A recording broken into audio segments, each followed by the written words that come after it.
Hello, people of Earth. I'm Chris Brogan. This handsome gentleman here is Rob Hatch, the Chief Operating Officer of Human Business Works. Welcome to this fine and frolicky show, The Secret of My Success. First and foremost, just for those of you who are playing along with us right now, can you see us okay? If so, just click something into the question and answer section. That's where we'll do our conversation with the people that we're talking to live.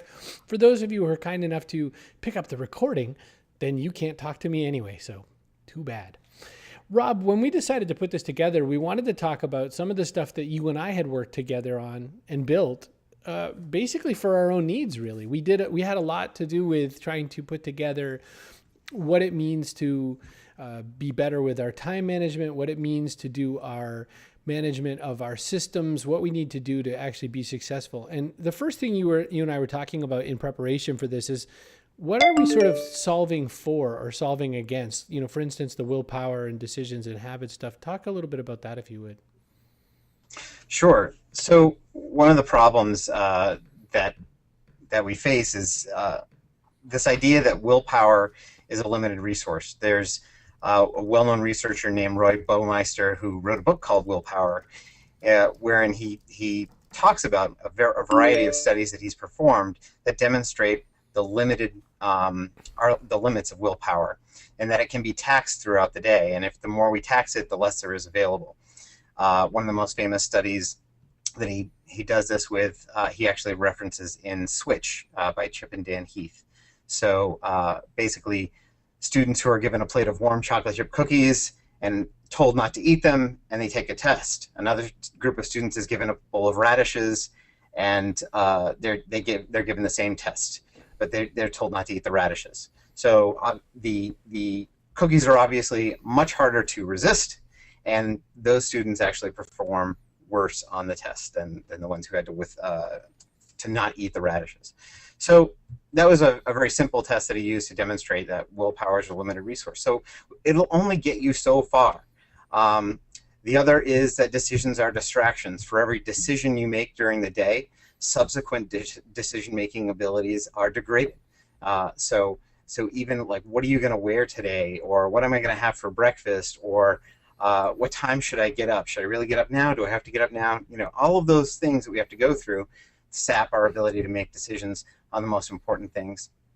And that habits, you have down habits happen. I talk about habits as being a really powerful biological force that we are prone to. So how do we use those habits to our abilities, basically? So those are some of the realities that we're faced with based on our sort of biological makeup and the way our brains work. So how do we put that all together to build systems? And help us be successful. To help us be successful. And in that, one of the things I wanted to talk about just a little bit was, you know, for instance, my planning system and how I get it done. One of the things we should say right off the bat is that this doesn't have to be, it's so funny, I just realized that I have nothing near me physically like I said I would. This doesn't mean, you know, which software do I use? I mean, a lot of the times what I use for a planning system, I'll make a loud ruckus here, is just paper. You know, I do something in which I'm writing some notes to myself and I'm making sure that I've got it covered down in some paper. So for instance, in this, I was trying to write out what were the responsibilities and roles and requirements of the new magazine we're launching, Owner Magazine. And so in building my systems and for planning, one of the things I start looking for is not which technology, but what can I do specifically for the systems and put them in place. So for instance, you know, my planning system for any given week, I plan on a week at the minimum, and then I throw down to the day. All bases on the biggest goals I have for my business. So for instance, on the days that I've been looking at the last couple of weeks, I wrote down two really simple guide points to myself, which is distribution and authors, because I'm working on my magazine. I'm putting together this better kind of flow of all this. And to me, what I find is that there's such an opportunity to get lost in all the minutia of what you need to get done that if I didn't have the word distribution written out, then the rest of my planning system, the whole distractions and everything like that comes from not knowing where I'm really headed and, you know, that really fine point GPS system of where I'm going to go. But that's just one of my systems. I mean, I have systems. We're going to talk a lot more about email. We're going to talk about how we create content and things like that. Rob, you were going to talk a little bit about your end of day system and what that means.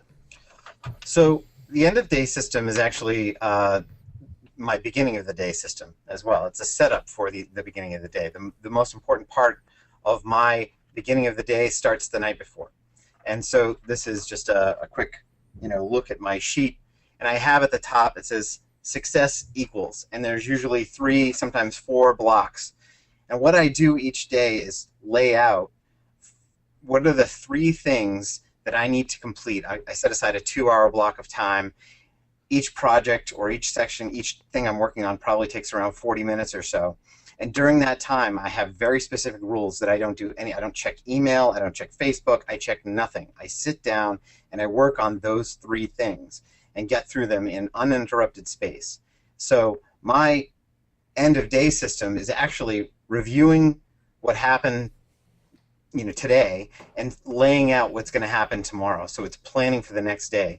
A very simple version of this, if you're into fitness, might be getting all of your workout clothes ready for your workout the next day.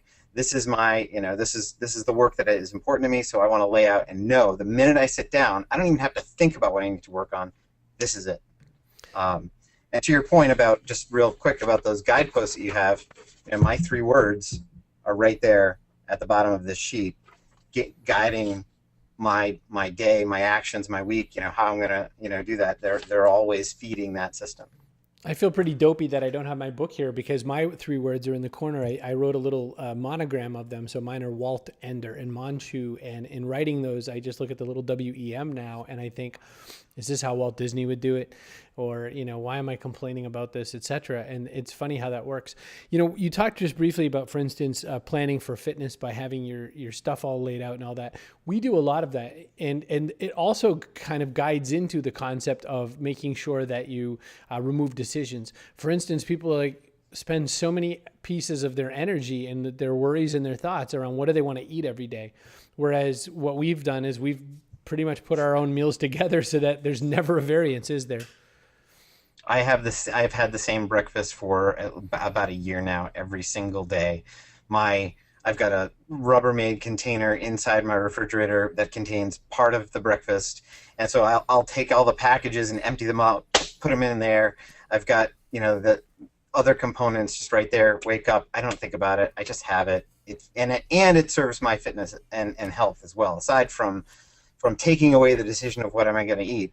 And honestly, people think you get bored of that. It's my favorite meal of the day. I look forward to it all the time. It's hysterical. I don't know. And I'm a bit dopey that way. Maybe. But that's a point we should make, is that a lot of times people are using up their calories, so to speak, their mental calories. They're using them in those kinds of decision processes. And that's one of the things that's giving us success, is that we're finding that if you can eliminate all the dopey things, then it's just easier to get through. Now, it's amazing how fast people want to protest that. It's amazing how fast people want to say, oh my gosh, I couldn't eat the same thing every day, I'd go mental. And it's just not true. Yeah. You could, even if you limit it to 3 meals, you could totally get it done. Right. Well, and so for dinner is where all my variety comes. We have whether it's going out to eat or having something together as a family around the table or whatever it is. That's where all the variety comes, and I get to play around or whatnot. But still, that's already planned out as well. But breakfast and usually lunch, I would say 90% of the time my lunch is just is the same as well. So we're going to talk about how to tackle the unruly inbox, and you and I probably have different systems for this for sure. And I know you've kind of laid out yours a little bit in your course and everything. With regards to how I work my inbox, one of the things I've learned is that the better I am at responding to people's emails the first time, the fewer dozens of emails that I get back in subsequent back and forth. There's a lot of ways that we can reply to people that give us that ping pong scenario. The other thing is you can start to train people to not email you as much if they're the kind of person who emails you for dumb reasons. As simple as just hitting the delete key, it turns out. But the other way that you could get some more out of your email is you make your subject lines way better. You make your emails far more brief. We are reading our email on a 3-inch device. Most of us are reading our email in this big of a window. So if you were writing me a 6,000 word missive, I'm not reading it. So as best you can, try to keep your emails under 200, under 250 words. And if you want to reply, End with a question mark. Make it simple. In fact, make your ask at the very beginning of the email, and you might likely get a lot more value back. I sent an email to somebody that I've been working with on a project, my magazine project, because he's been saying yes to me for this and that, but I just couldn't seem to get him to be nailed down on a couple of very specific details I needed. So I wrote back, okay, listen. That was the subject line, which is very non-descriptive, but it worked very well. I wrote, number 1, are we going to do this? Yes or no? Number 2, would you like to do this? Yes or no? If yes, when? And that was the whole email. Guess what? I got an email back in less than 3 minutes, and I got the answers I needed, and things were up and running. And it turns out that, those kinds of systems, that's another way to get some success. Rob, you were going to talk a little bit about your plans and system. My email system. Yep. Yeah. One of the things that I learned how to do, thankfully, from Becky McCrae, is to use the filters that Gmail comes with.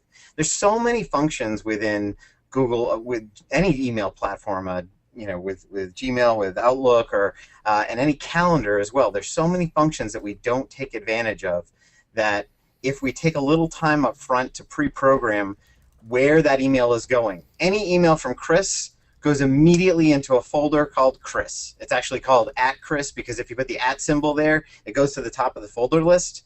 So that's a little trick I use to put the important folders up top. So any email that comes in doesn't even hit my inbox, it goes right to Chris. And then when I choose to go into email, I turn off all my notifications. No one ever notifies me, nothing beeps or bings or pops up to tell me that I have an email. I go into email when I'm ready to go into email, and I spend a fixed amount of time in email, and I go through my Chris folder. Okay, boom. I go through my Ron folder and address that, or whoever else is on my list that's important. If something is hitting my inbox, it's usually because my email is set up wrong. I try to keep a pretty empty email inbox. Anyone who's emailing me more than twice, back and forth on a regular basis, if I have any, then I want to filter them somewhere.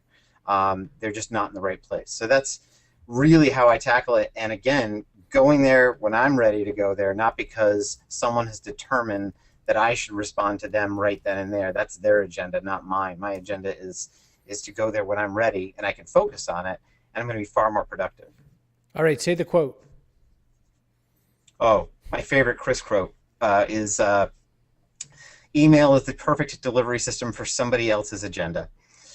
And I can't agree with it more. And I would say Facebook notifications, Twitter, anything that gives you a little red dot to tell you that you should stop what you're doing, to switch over, to pay attention to that. Facebook really doesn't care that your friend messaged you. They just want you back in Facebook. The more time they have your eyeballs, the more money they make.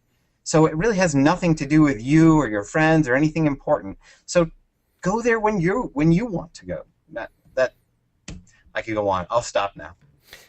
One of the things I always love to say about, managing the inbox and managing how you do what you do, the other thing to pay attention to is don't keep the box open all day long. And you could say easy for you to say you're your own boss. It's not true. When I was an employee, I did the same thing. I would leave the box closed. It turns out you can shut the box and still stay employed.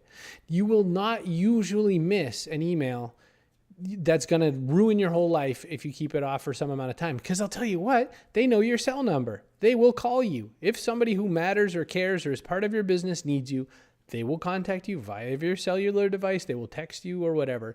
Rob knows it all too well. When I send an email and I need the answer faster, I start texting. If I don't get him, I text Ron. I text everybody. That's how it works. But that's also a rule. And that's, I'll say this, part of having systems is establishing some simple rules. And that how I approach my email. So that if it's something important, you need to notify me. So that's sort of a little system that we have between us about how to get my attention if you really need it. The other thing is my wife. If my wife needs me, if she calls me and I don't answer, she knows that I'm in the middle of a meeting. Like if she were to call right now, I'm going to ignore it. If she calls twice, that means you need to pick up the phone. There's something important going on. That's our little rule. That's our system. So that I can sort of filter that out and focus on what I need to focus on. Otherwise, it's an emergency. I need to pay attention. So So establishing little rules like that are just they're smaller systems basically. And if you think you can't train the boss, if you think you can't train the significant people in your life, it's just not true. And when I say train, I don't mean in a negative way. You don't ever give them a dog biscuit. It's just how it is. Rob, how to stay motivated while still working on the grind work. It's really interesting. Something I learned from Saul Colt, who is at different times in his life worked with FreshBooks. I don't remember if he's there right now or not. He said, for instance, in the small business world, one of the most fascinating things is how people hate to invoice. And Saul said, I think it's stunning that people don't invoice. That's how you get paid. And he said, I think that should be everyone's favorite job is invoicing. And I think that there's lots of grindy things that people need to do. And I am the king of loathing to do the grind work. But I mean, how does one stay motivated? How do you stay motivated doing all the kind of grindy stuff that gets passed on to you and onto your shoulders? And then I'll share some of my thoughts. Sure. I mean, basically is knowing the purpose. I mean, it's never fun. Let's be honest. The grind is, my newsletter is called Live the Grind. It's not love the grind like you are supposed to just be in love with this process of filling out forms and paperwork. That's not the point. It's an act of giving it love.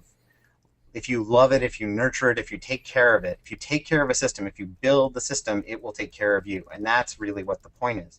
So to spend time, if you have to do something, this is my favorite quote by a guy named Paul Sokol who works for Infusionsoft. We use Infusionsoft, love it to death. And one of the things he said is, if you have to do something more than twice, it means a system. So that's what we do. We spend time building the systems to serve us. So the grind isn't nearly as hard because the system is there to support you. You still have to follow the steps, but if you do it up front and you know what the intention is. Like invoicing brings in money. That's a pretty important role. And the person who brings in that money, deserves lots of love as well. If that's their job and they manage to do that regularly and on time and you start seeing checks, love them all day long because they're doing the stuff that keeps you alive. Sorry, B. So one of the things to think about too with how to stay motivated while working on the grind work is to be very, well, what Rob was saying earlier about even something as simple as having his breakfast ready to go. You just open the fridge and there's these parts and there's the non-fridge parts and you just put it together. Some of the work that we hate doing because we always start at blank page 0, which is sort of what Rob was getting at. And so one of the other ways that you can get it going is sort of have it, in media res, ready to go. And that way people can jump in, or you can jump in and do that work that needs doing. Plus scheduling it. I mean, finding those spots, finding those 20-minute spots where you can do it. If something really stinks and you hate doing it, just schedule it for 10 or 20 minutes. Or if you can only stand 5, schedule it for 5. Do 5 of that, go back and do something else. Unless that what you're calling the grind work is one of the 3 cores of your business, which is finding new buyers, serving the buyers you have, executing on the business overall. If that's what you think is grind, you're not doing it right. Rob, what are some of the problems that scuttle most businesses and business people? One of the things we talked about was some distractions. We talked about willpower. We talked about tracking and metrics. What are some of the things you want to bring up about that? Well, we did cover distractions, and I think the idea that we constantly have to be at the beck and call of somebody else within the organization, or even, God forbid, there are some exceptions to this. I would say real estate professionals really can struggle with this. You're constantly, needing to show a house, but there are still rules that you can set up, ways that you can sort of filter how information comes into you. So if you're responding to every single time the phone rings, and it ends up that 50% of those calls are not valuable, then something's wrong with the system. You have to that becomes a distraction, not part of your business. So figuring out what the system is for identifying which calls are real, which calls are real business, or which emails are real business. There's a way to do that. So I think what scuttles us are the things that we think we need to respond to that end up being distractions, and we just sort of accept them as part of the norm.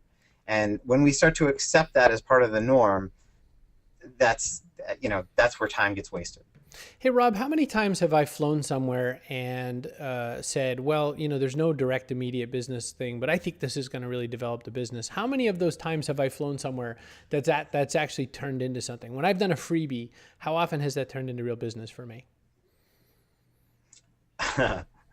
Zero. If you Less answer than anything zero. more than zero, I will be stunned. Less than zero. Less than zero. Yep.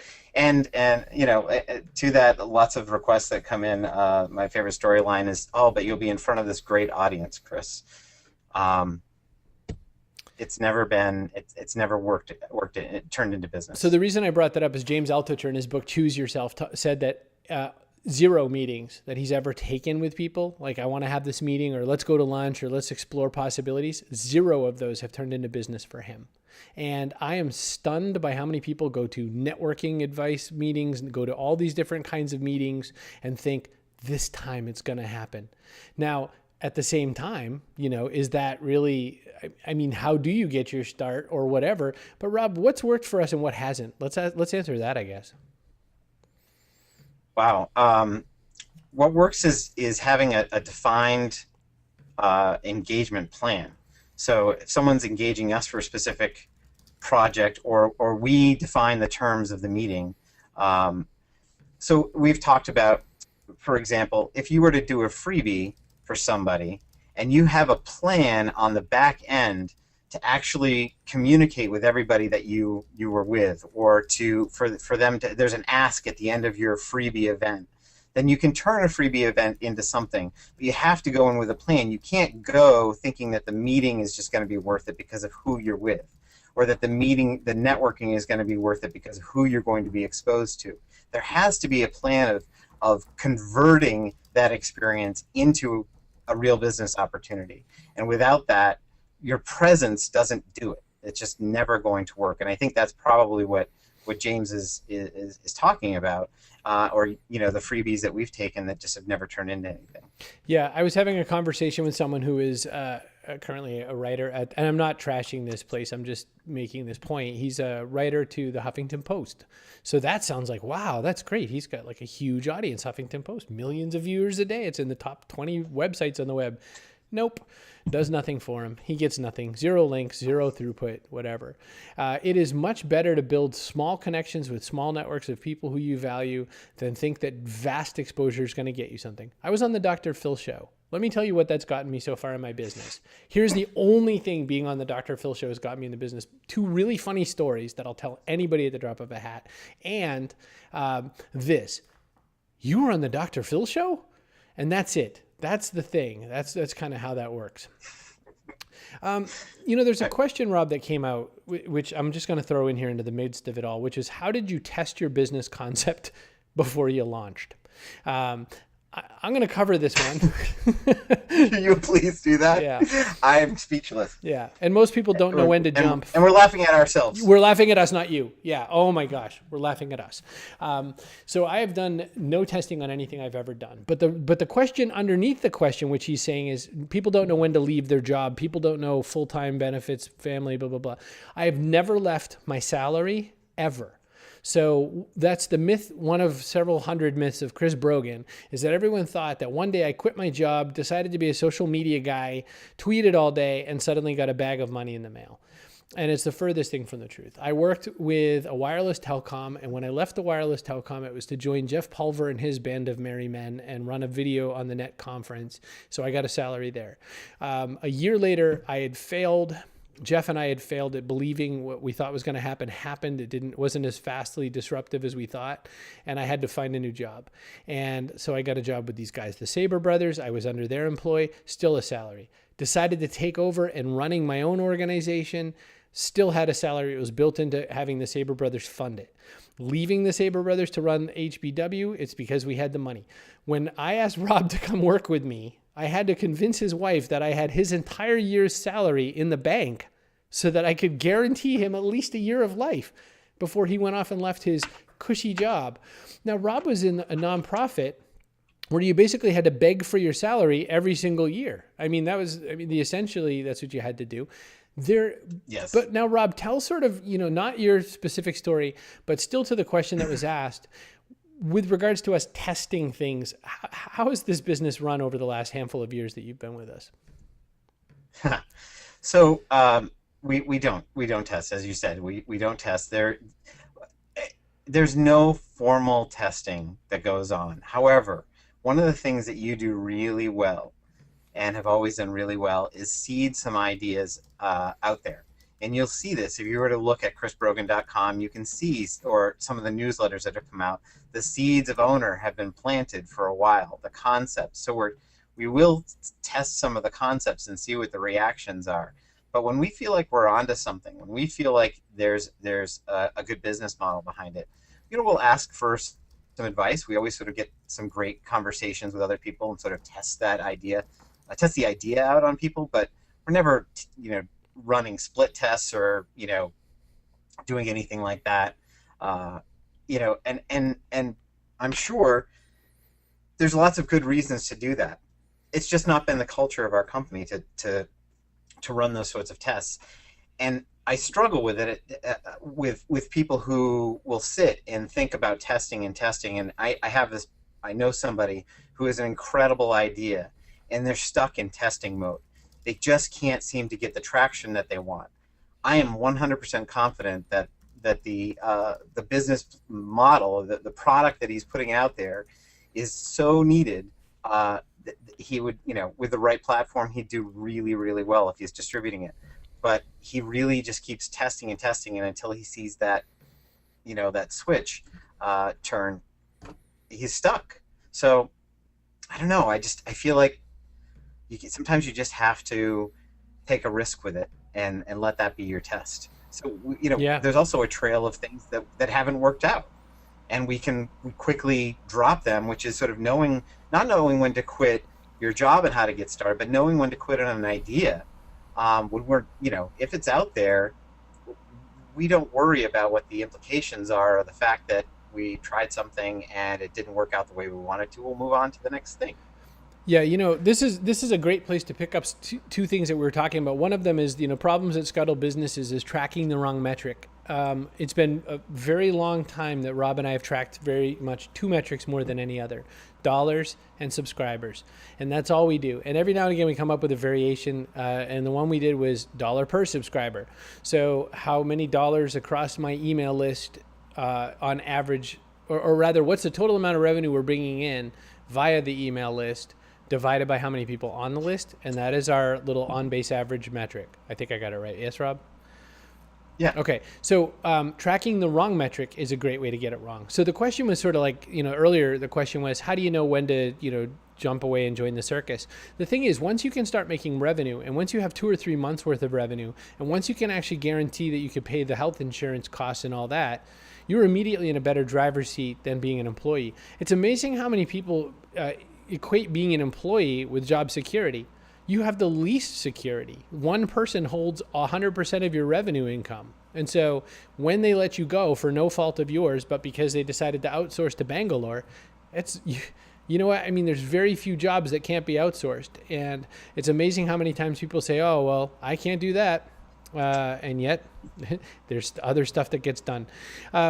We also said, what things to quit and not quit. We talk about tracking the wrong metric. So it's amazing to me how when people start off on these things, I mean, people say to me things like clout. People say they're tracking their clout score. If you are an employee at a PR agency and for some reason that's valuable to you, great. But Rob, I'm just checking, does your bank accept clout for your mortgage? Not yet. I keep trying to click that button, but so far it hasn't worked. Yeah, I have a real tough time with that one. So don't track clout. That's not going to help you very much. With regards to building out the things that we do, how did we learn what to quit and what not to quit, Rob? What kind of things have you quit professionally and personally to have time to do this kind of work that we're doing? Television. Let's just pick an easy one. Less television. to be able to spend more time with my family. Not even just work, but just the amount of time that, say, television takes up, or spending as much time on. I don't spend a ton of time on certain social networks. I don't need to be everywhere. That's not part of what I'm doing right now. There's certain places that I want to be more than others, but that I feel people seem to get overwhelmed with every new place and whether or not they should be there and how they should be there. To me, the answer is always first, like, why? What are you going to gain? What is this going to change about your business? And how does it match your current business plan? If it can fit in there, then we can talk about it. But otherwise, just focus on what's bringing you business. So quitting things like quitting checking Facebook in the morning, that's a rule. I don't do that. So there's lots of things that I've quit. I've quit a lot of distractions. Yeah, for sure. It's amazing to me how many people ask me, what blogs do I read every day? And they're expecting me to say, well, TechCrunch, Mashable, blah, blah, blah. I read none of those blogs. I read zero of those blogs. I also read zero news because it turns out for the most part, the news I most want to know isn't the news that's covered by the places that most people go for news. Secondly, world news of great significance is underreported here in the US at least. So I need to go outside of my source to find things that matter to me there, like, world disaster type stuff that I, want to make sure I'm aware of and sensitive towards. But, I don't need to know that there may be a new gold colored iPhone. I could care less. Looking at that news does nothing for my bottom line. It changes nothing in my business. Knowing that somebody hacked Mark Zuckerberg's Facebook page is not interesting to me. Besides water cooler conversation, who cares about the MTV Video Music Awards and Miley Cyrus? It turns out it doesn't really matter to any of our business lives. So I cut all that. I have cut out taking or personal lives. Let's just take business off the table. Like, what is it adding to your personal life? Nothing. Not a whole lot. It's eating away time that So you want to watch television? Is that what you really want to watch? Do you want to watch some news clip about that, or do you want to invest yourself in a really well written series on Netflix and go in when you're ready and watch that? There's so many reasons to quit it, and it's not just even about business, but how do you want to shape your day? Personal, right? Professional. Yeah. Because it doesn't really help you. It does not, it doesn't warm you up in any of those sorts of ways. I definitely want to say that the other things are taking brain picking meetings. Nothing good has ever come out of a brain picking meeting unless the other person I'm going to meet with has a brain that I also want to pick. If it's a mutual kind of a thing, it works out great. If I'm going where someone wants to just get to know me or something, that has turned into zero business in my life. I don't do it. Inbox prowling. Shut your inbox off. If we taught you nothing else, shut it off. Turn it on and off a couple times a day, period. Leaving it open just to see the little red circle or whatever is not helping anybody in the world. Rob, you called this something different. I forget what it was, but I called it work warm-ups, those routines and things like that. Oh, the routines for... Like in the morning, you show up and you do like 8 things in the morning every time. Yeah, so I call that my success block. So there's, like I said, there are very specific rules about how I will enter my day. And I go in with that as my routine. Right, but what are most people's routines? Because you were talking about the fact that there's a lot of things you used to do that is not useful to anybody. What my days used to look like was without having a plan. I would show up in the morning, turn on the computer, check my email, see that a couple people emailed me, look at them, respond to a few, pop over to Facebook, scan it, see someone posted a link that maybe it was an article to that somewhat related to the work that I was doing at the time. So I can kind of justify reading it. I'll click on it for, because it has some value. I can vaguely associate with my work. I'm kind of working. Maybe I'll click over, I would turn on, flick on CNN, open a browser to CNN and read through the day's news. And again, maybe I'd come up with an article that was sort of partially related to business. And so if I read it, it's kind of research, and then I'm back to email where the people that I just emailed responded to me, so I better respond to them now, because now we're actually in an ongoing live conversation rather than an email, which is not meant to be a live chat, but that's sort of how it starts going, because the person is there maybe you want to get that answer quickly. I don't know what you've convinced yourself of. So that sort of mess was sort of my day.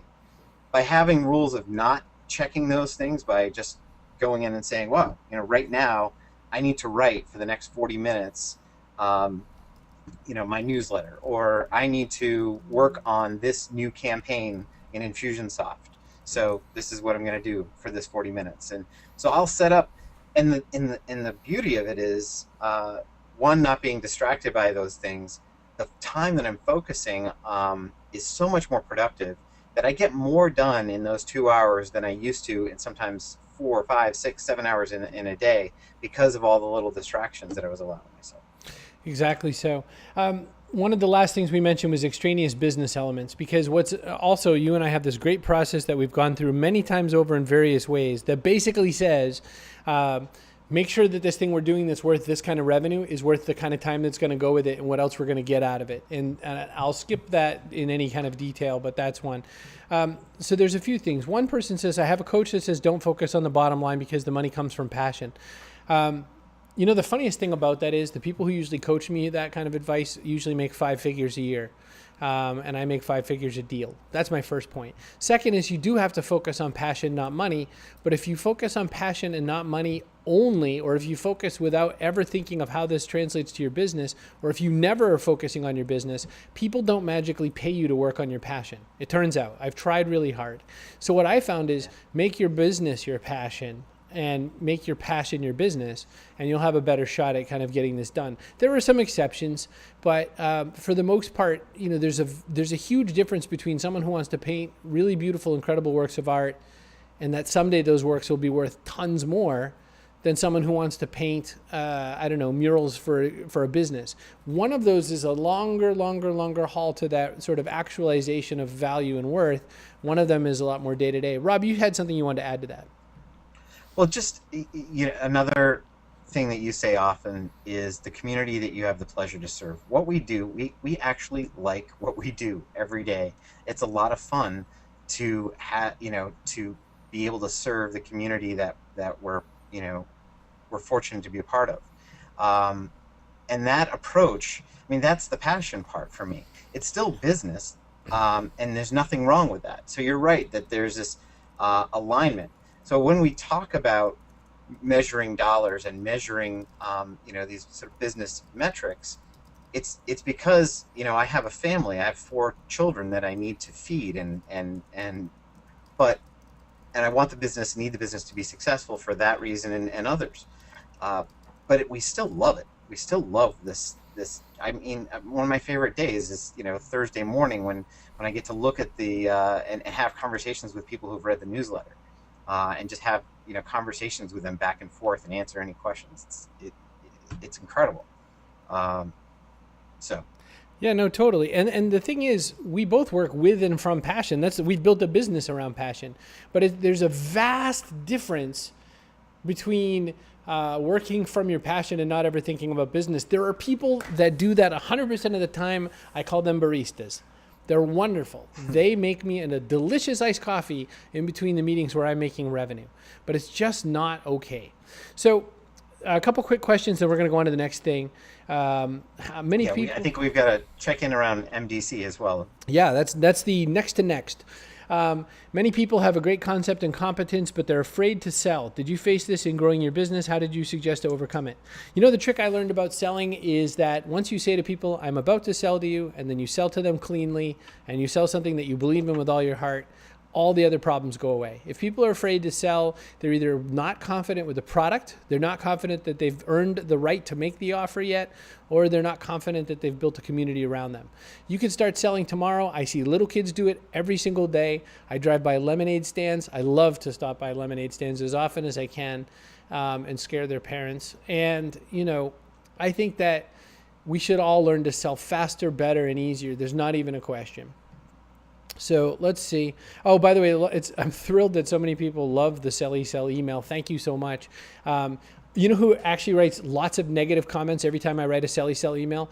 Internet marketers. Internet marketers write me back, Dear Chris, I think that you are afraid of selling to your audience. I think your community, it shows a sign of weakness, and I think you don't have to put that kind of a thing in front of your email. I get dozens of emails every single time I send out a selly sell. Every single time, dozens of emails with a reply saying, I never even have anything I particularly need to buy. I just like that you write selly sell, and I read it all the way to the end because I know what you've offered. I can't tell you enough how good that is. So let me see. Have I suffered from being an info glut? Oh, I don't download any of that crap. I could care less. You know, my dad still, every time I go and visit him, has thousands of newsletters about IT and systems administration. My dad plays poker. That's what he does. So when I visit him in Las Vegas, I delete his newsletter folder without him actually even seeing it.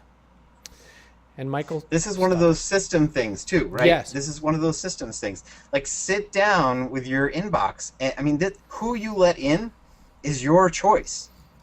So if you're getting too much information, decide what it is that you want to receive or what you need to receive, either for personal reasons or professional reasons, that really adds value. It goes back to that free meeting and whether or not it's converting business. Reading that email is taking a free meeting. And if it's not going to give you business, if it's not going to inform you to alter the course of how you do your business, you should probably unsubscribe. It's a great button. Or just filter it to trash, whatever. How many times have I done the unsubscribe, I wonder, at this point? I think I've made that offer to people dozens. We're going to go into the talk a little bit about the Mastering the Digital channel. And that, I'm sorry for looking down and away for a second, but I just realized, Rob, that I didn't copy and paste the bundled links information. So now I have it up in front of me. I will be making a selly sell near the end, but please do pay attention because it's a pretty darn good offer. Although I just realized, Rob, that one of the offers will be a little less darn good once September 3rd rolls around, or whatever it is, September 1st. All of the offers will be less good once September 3rd rolls around. That's true. So the Mastering the Digital channel, where everyone goes crazy and awry with all the stuff they're doing online. I'll tell you the very first thing that you should know. My biggest regret in business, besides naming my website chrisbrogan.com, which is so dumb, I could have made a couple $1 million if I named it anything but my name so far. Besides that, my other biggest regret is not starting an email list sooner. And it amazes people when they hear that. But once I had an email newsletter, I will tell you this. For my 200,000 uniques that visit my blog, the 250,000 people who follow me on Twitter, the 112,000 people who follow me on Google+, versus what used to be 25,000 people on my newsletter. So 250,000, 25,000. My 25,000 person list would give me 10 times by volume more sales than my big, vast social network audience. And it used to drive me crazy to figure out how this worked. So my course, Mastering the Digital channel, came out of that. It came out of me realizing, what should I have done better? I should have had a website not named after my name. It should be very mobile responsive. It should have better actionable steps. You should know exactly what I want you to do there. What should I do with email? This is what I should do with email. And this is what I learned.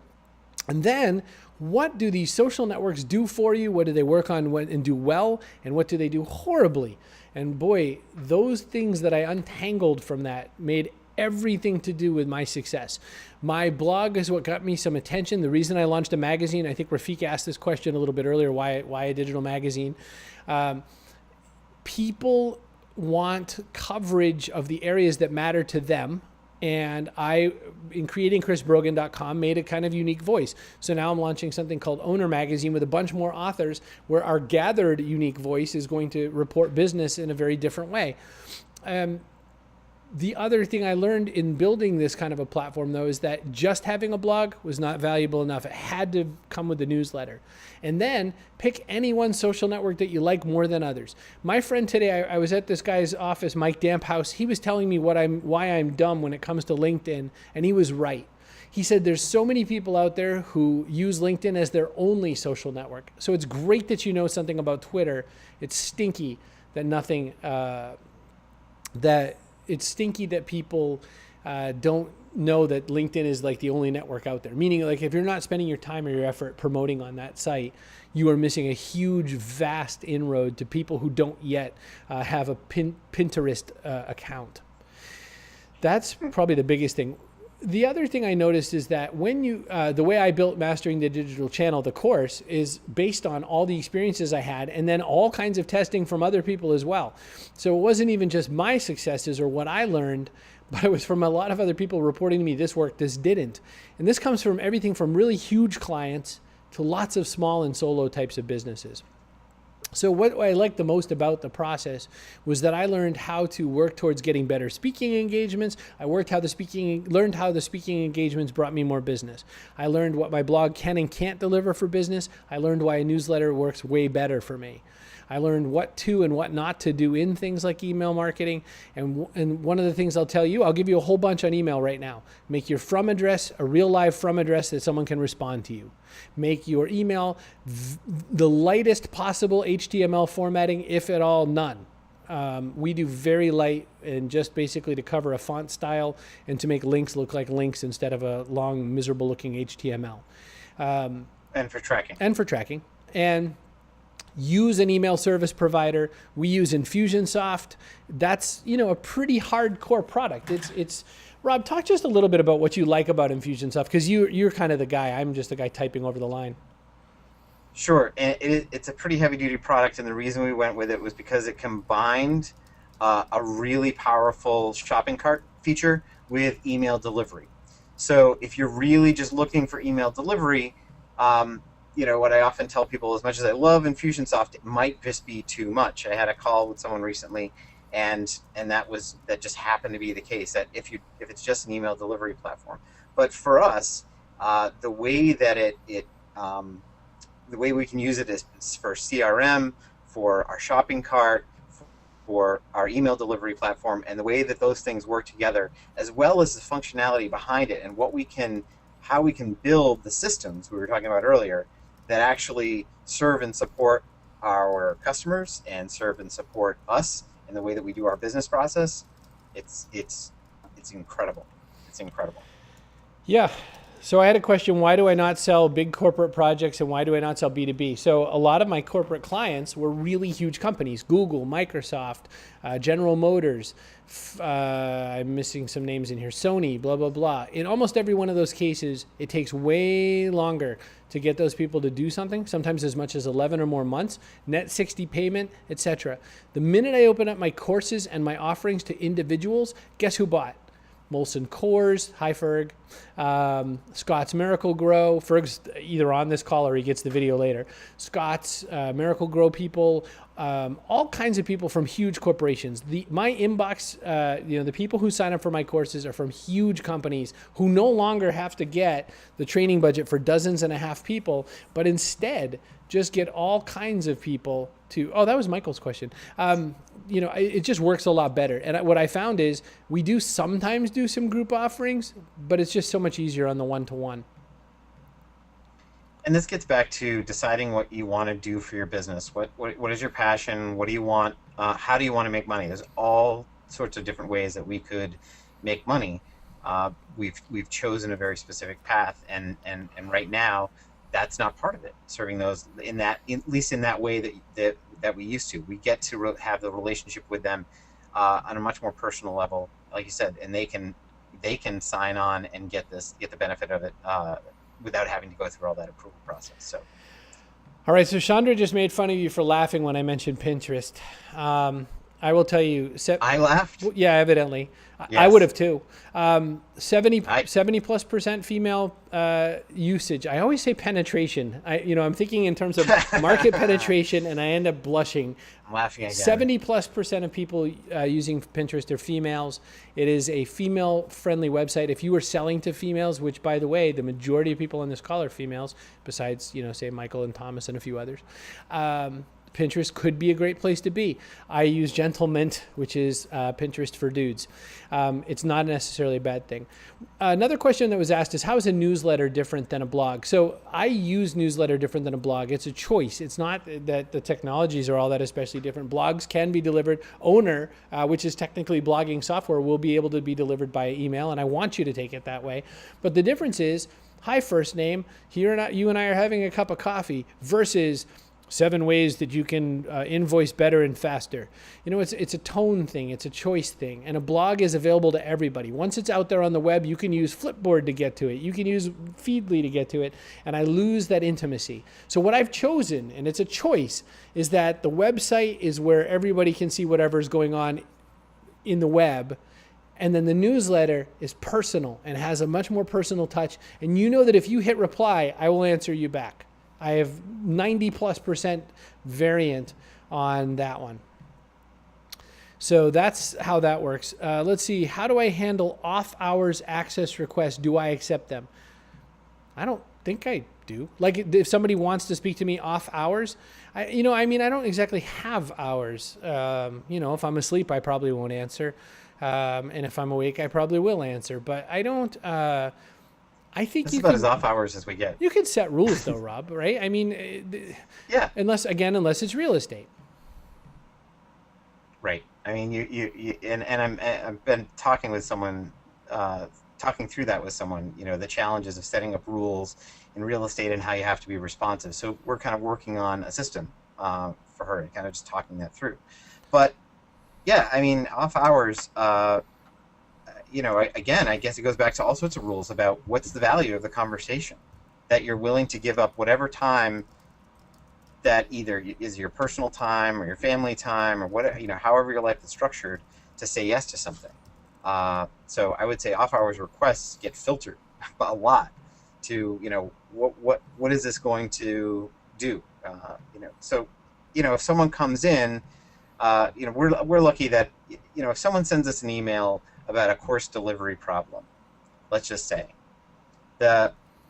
we respond within usually 12 to 24 hours at the most, I would say, So if something came in at midnight, no one's going to die because they didn't get our email. We address it first thing in the morning and they have it and they're good. And people are very understanding of that. So I think it's part of the type of business you're into to have to handle say customer service issues off hours. Yeah, one thing I want to say about that too is that one thing we've come to learn is that if somebody tweets me, emails Ron, fills out the form and does all that, that's the person I least respond to. That's usually the absolute less, likely person. By the way, this thing's... Well, mostly because... This thing looks like it's counting down. Like it looks like it's saying it's going to go dead. And if I don't make this offer, we're going to be kind of up the creek, aren't we? It says, duration 60 minutes because I think you must have set it to 60 minutes even. Yeah, hopefully it doesn't turn us off. It hasn't in the past, but it could. So let's... I'm going to talk... at least make the Stop option, talking. Write these things down, people of Earth. hbway.com/MDC success. hbway.com/WLOV success and hbway.com/success bundle. In any of these cases, should you choose to use any of these, what they will give you is a $47 credit for the course that you want to take. So if you decide to take Mastering the Digital Channel, you get your money back for the secrets of my success.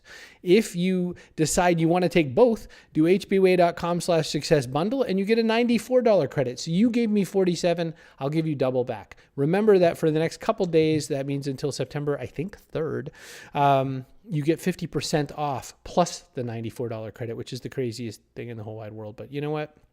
It's the way life is. Now, let me go back to questions and answer. If for some reason the broadcast stopped, I love you. I'm Chris Brogan, and he was Rob Hatch. Chris, what do you think is the future of email? I love email. Do you know what experts say email is in decline?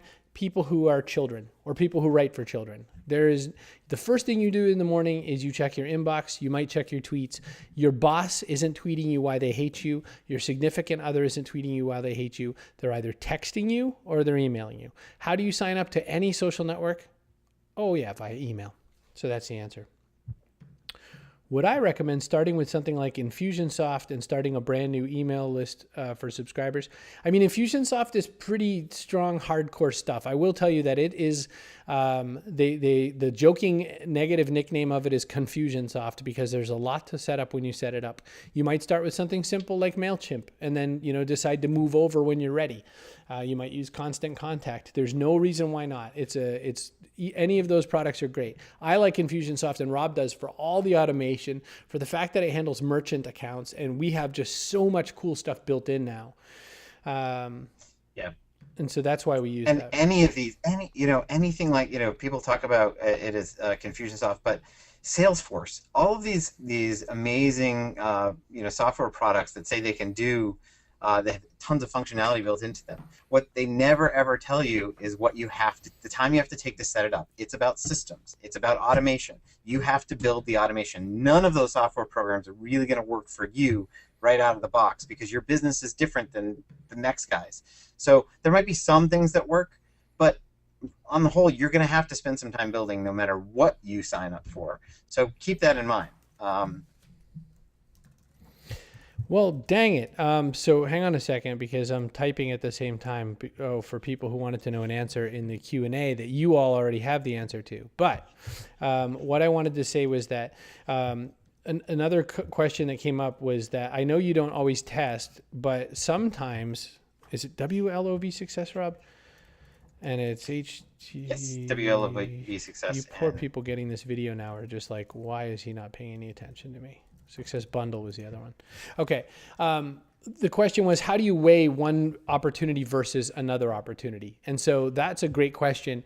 We tend to do it by discussing level of effort versus level of money. So Rob, I had this idea, oh my gosh, we're going to start our own speakers bureau. It's going to be awesome, blah, blah, blah. And I showed Rob the plan, and I was like, and this will be like $300,000 more, and this will be great. And, as I'm explaining it to Rob, he's kind of just, politely writing notes. And all of a sudden he realizes, this is not going to be good. And as he's realizing it, I'm already, catching up to him because he's faster than me. And I'm like, wow, this is going to be a lot of work. There's going to be a lot of people complaining. There's a lot of reasons why we really shouldn't do this business. What do you think? And Rob's like, yep. And then we scratched it all out. Yeah, I mean, again, it's a matter of the idea. There's lots of great business ideas, the ones that fit you, that fit your time frame, that fit your business model, and where you want to, and your passions. I mean, passions were brought up. It's a great way to make money. It's not something we're terribly passionate about. I think, down the road, something like that people will want to hire the writers of Owner magazine to be speakers someday, so maybe it finds its way back into our system, but right now it wasn't worth it. Wow. Diane just asked probably one of the greater questions that I've been asked in a long time. What is the best way to say no? As Rob knows, I am really good at saying no. I say no to everything. I'm like, call me Dr. No. My version of no sounds a lot like this. Sure. What's the worst that could happen? And that's usually where it all goes wrong. The best way to say no, if I were to do it right, would be like this. Diane, that is so nice of you to have brought this to me. Thank you so much for thinking about me, for this opportunity to write a chapter of your book that you'll get paid for, and I will not. That was so sweet of you. I have so much on my plate right now. I have a deadline for a book of my own that only I am writing, and I have some other challenges, and I've really got to do everything I can to just focus on this and focus on the customers that, keep me fed. Thank you. I wish you every bit of success with the project you're working on. And that's about it. And then what Michael said was just get Rob to say no, which is also true. Carolina asked a question, or Carolina, I've never known. Would I buy an email list? No. An email list purchased is useless these days. It's been useless for about 6 years. People are willing to push spam at the drop of a hat. We've had people push spam on us who have signed up willingly to our email list and then had to apologize. Oh, I'm so sorry. I pushed the spam button. I forgot I signed up for 3 of your courses and 5 of your newsletters. And I'm like, okay, it happens. All right. We have 2 minutes that are fake 2 minutes for any more sets of questions, and I would be glad to help you. Can I write or email the discount code? Yes, I will send the discount codes in the reply email that we say, thanks so much for buying this thing and being part of it. And thank you so much for buying this and being part of it. I promise you I will send you the codes. I also sent them to you in the question and answer part, Simon. So if you look down at the chat window, you should see them. But yes, I will send them to you one more time as well. I think we're going to wrap it all up. Everyone, thanks so much for being here live. You who have shown up for the late show, thank you so much. I am Chris Brogan. I am CEO and president of Human Business Works and soon to be publisher of Owner Magazine. And This is Rob Hatch, CEO, COO of Human Business Works, and soon to be publisher of Owner Magazine as well. So thanks for being here and being a part of it. I just thought I lost my job for a minute. Holy cow. All right, we're quitting. Everybody, thank you so much for the time. Get out of here. Good night. Goodbye.